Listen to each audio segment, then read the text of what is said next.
Xo'p, tillarda doston bo'lgan, ichidan dollarlar chiqayotgan American Surprise vaflilari menga ham yetib keldi. Va uni kamera qarshisida ochdim. Birinchisidan 20 ming so'm, ikkinchisidan esa hech narsa chiqmadi. Uchinchisidan esa 2 ming so'm chiqdi. Va keyingisidan ham hech narsa chiqmadi.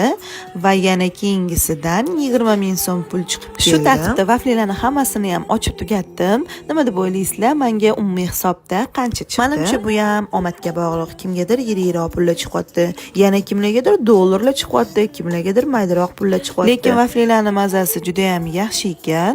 Bolalarimga ham, o'zimga ham juda ham yoqdi. Sizlar nima deb o'ylaysizlar? Bunaqa pulli yutuqlar faqat blogerlarga chiqyaptimi yoki boshqalarga ham chiqyaptimi? Kommentariyada fikringizni yozib qoldiring. Men ham obunachilarim orasida shu vaflidan sotib olganlar bormi va kimga qancha chiqqanini ham albatta yozib qoldiringlar. Men uchun bu juda ham qiziq. Va video oxirida ko'rib turganinglardek, menda umumiy hisobda 59 ming so'm pul chiqdi. Hammasini bittalab ochib ko'rdim. Pullarning hammasi haqiqiy ekan. Demak, menga nasib qilgani shu ekan. Prosmotr uchun hammaga rahmat.